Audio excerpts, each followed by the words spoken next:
Buenas tardes buenas noches, para Multimedia UNLER los saludamos, ¿cómo estamos? Hola Juan Pablo, hola Soledad, saludos para ustedes y para toda la audiencia. Bueno, el placer de tenerlo, muchísimas gracias por su tiempo para con nosotros. ¿Es medio jugado o tiene su juego de palabras esto que dice que el gobierno limita el decreto o el derecho a huelga en Argentina? ¿Por qué se dice que se limita o se delimita?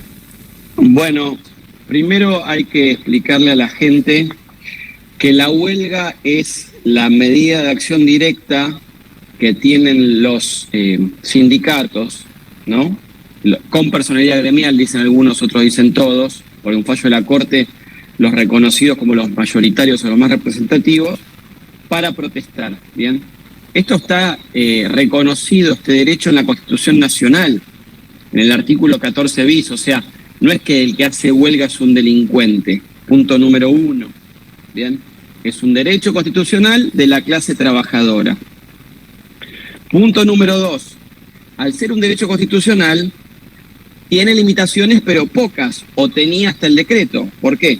Porque la ley 25877, la de convenios colectivos, antes consideraba servicios esenciales a los sanitarios, hospitalarios, producción y distribución de agua potable, energía eléctrica, sí, gas y control del tráfico aéreo. Bien, esos sí eran los que consideraba como esenciales. ¿Qué sucedió? Y esto se los cuento en estos términos.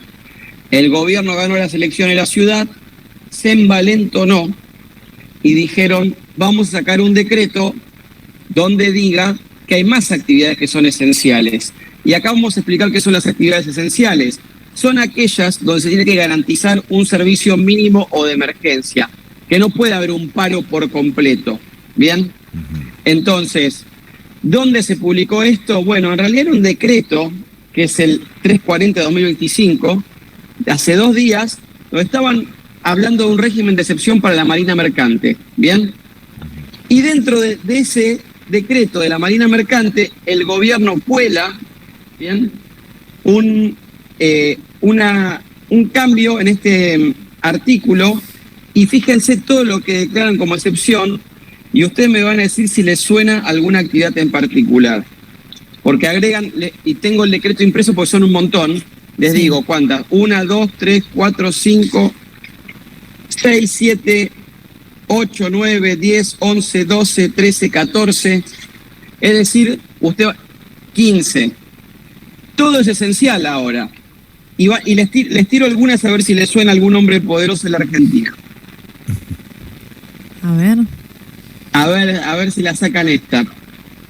Bueno, primero servicios sanitarios hospitalarios, eso es normal, pero le meten transporte y distribución de medicamentos, insumos hospitalarios, servicios farmacéuticos, producción, transporte, distribución y comercialización de agua, gas, combustible, energía eléctrica, servicios de telecomunicaciones, internet y comunicaciones satelitales, aduana, comercio exterior, aeronáutica comercial, no solo el controlador, que es el de la torre de control, porque la torre de control se ponía, hago paro, y está el avión en el aire, claro, se estrella. Claro, ¿Se acuerdan Duro de Matar 2, la película de Bruce Willis, que no tenía tráfico aéreo y se estrellaban los aviones? Bueno, después suman todo el tema de buques, pero después empieza a haber otras cuestiones, como por ejemplo, actividades industriales continuas, incluyendo siderurgia, producción de aluminio, actividad química y cementera.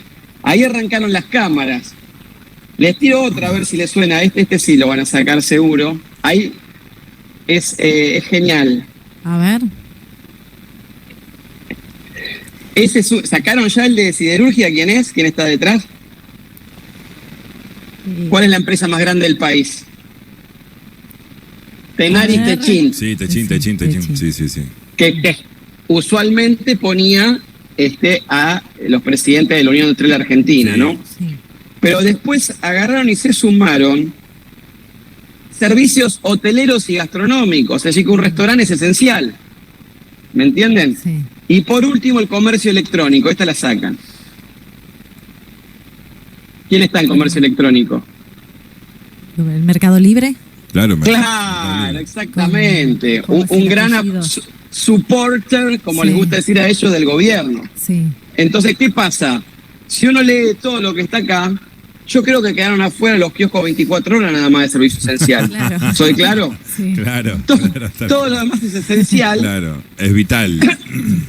Y están limitando el derecho de huelga, que es el derecho de protesta que tienen los trabajadores. Un ejemplo bien claro, yo esto lo hablé con el secretario general del sindicato de la fraternidad, que son los maquinistas. Siempre titulan los diarios paro salvaje de trenes, pero si uno ve, hubo por ahí 2 meses de negociación previa donde no les suben el sueldo y después no les queda otra que hacer paro. Y ¿Se no, entiende? Sin duda, El paro es la consecuencia, última medida de claro. fuerza. Antes de eso hay otras medidas, servicio limitado, etcétera, etcétera. Pero fíjense que todo esto de la libertad que pregona el gobierno no es tan así. Comercio celebró una paritaria, que es una renegociación del salario generalmente por inflación, donde habían pactado entre las cámaras empresarias de comercio y el sindicato de comercio un aumento del 5%. 5%. Cuando en un solo mes hubo 3,7%, el mes de marzo. Y cinco, Bueno, el claro. gobierno se metió a intervenir como un soviético y dijo, no, ustedes más de 2 de aumento no. Pero entonces la libertad de contratación entre las partes, ¿dónde está? ¿Es para unos sí, para otros no? Claro, Entonces, es mi unos libertad, no la de tienen más ustedes, derechos que tal otros, cual. ¿no?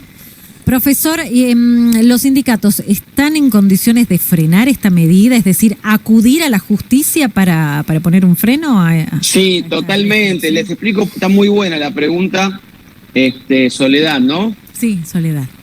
Soledad, está muy buena la pregunta porque los sindicatos plantearon cuando fue el DNU 70/23, que Sí. obviamente era inconstitucional, y también, escuchen esta palabra, inconvencional. ¿Qué significa inconvencional? Que viola los convenios de la OIT. La OIT Sí. es la Organización Internacional del Trabajo. Es como la ONU, pero para las cuestiones laborales. Ujú. Ahí se juntan los estados, los empresarios y los sindicatos se ponen de acuerdo en un montón de cosas. Entre ellas, la huelga. Entonces, esto que las resoluciones no son de ultraizquierda, Ujú. son resoluciones y acuerdos entre todas esas partes de todo el mundo. Y las limitaciones a la huelga están en línea precisamente con las que yo les leí primero, las que estaban en la regulación anterior. Es decir, servicios sanitarios, hospitalarios, producción y distribución de agua potable, energía eléctrica y gas y el control de tráfico aéreo. Si me preguntan a mí, yo diría, miren, transporte y subte, un servicio mínimo tiene que haber, pero esto es una opinión personal Claro, como docente, Sí. ¿bien? Sí.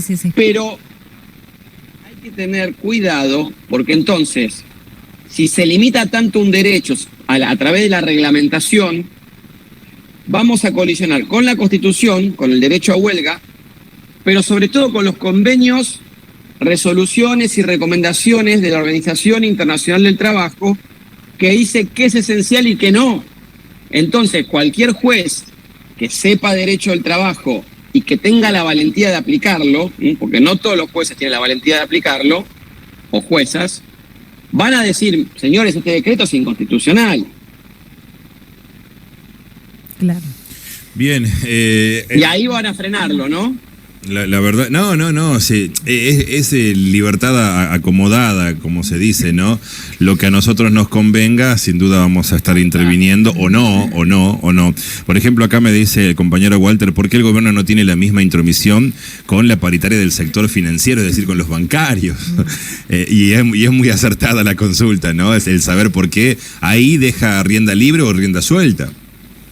Bueno, el sector financiero es uno de los pocos que está lucrando a costa del crecimiento de la deuda externa para todos los argentinos. Sí. Preguntémonos cuánto aumentó la deuda externa en dólares.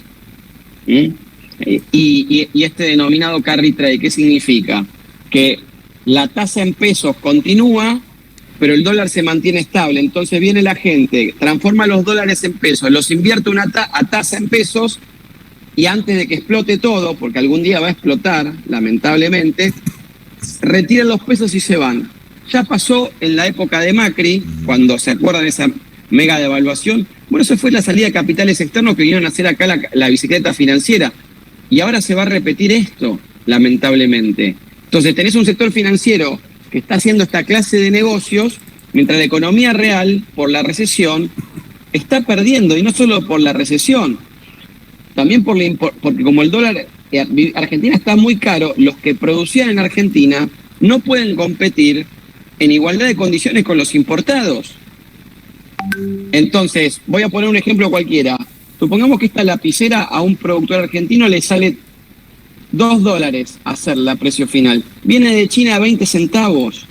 ¿Cómo Sí. va a competir? Pero dice, bueno, es un empresario. No, porque el empresario ese le da trabajo a toda una cadena de valor. Al proveedor de la pintura, al proveedor del material, al que la distribuye y a todos los empleados que tiene en su fábrica. Toda esa gente, si el empresario no produce más esta virome, y digo virome porque puede ser zapatillas, va a quedar desempleada. Ya pasó en los 90 esto. Entonces, para ser competitivo en la Argentina, tienen que bajarle los impuestos a las empresas, a los comerciantes, de toda la cadena, los nacionales, los municipales y los provinciales. ¿Bien? Entonces, porque tenemos unas tasas tributarias más altas también, ¿no? Sí, y eso asfixia a aquellos que quieren producir. Pero es más fácil, como no quieren bajar los ingresos brutos las provincias, ¿qué es más fácil? Bajemos el costo laboral. ¿Cómo? Bajando los derechos laborales, destruyendo los sindicatos, Nahuel, y que los aumentos sean muy bajitos para que paguen menos salario. y ahora con este proyecto del gobierno del super IVA, también esto va a significar el aumento justamente en todo este tipo de aranceles y que las provincias van a tener que ver cómo hacer para, más que todo, por ejemplo, provincias como la nuestra, La Rioja, para ver cómo hace para sostener todos los gastos que hoy por hoy tiene, que va a ser claramente aumentarle los impuestos a la sociedad, a la gente. Bueno, la otra opción, vamos a hablar en términos genéricos, ¿no? Pues yo no soy quien para acusar a La Rioja y ninguna provincia, pero los que gastan mal plata, no digo roban, fíjense, los que despilfarran plata en cosas que no son necesarias, van a tener que decir, che, muchachos, están dando menos plata y a la gente no le podemos cobrar más impuestos. No invitemos al Ali Espósito y le pagamos 2 palos verdes para que cante. Mejor hagamos la cloaca y el pavimento del barrio tal. Pintemos la escuela tal, compremos computadora para la escuela tal. Gastemos donde hay que gastar para que nuestra sociedad sea educada y próspera. Bien. Profesor, por su tiempo le agradecemos mucho, muchas gracias y el saludo desde la Universidad Nacional de La Rioja. Bueno, para mí es un honor haber estado en la Universidad de La Rioja y cuando quieran cuenten conmigo, les mando un abrazo grande a todos los riojanos.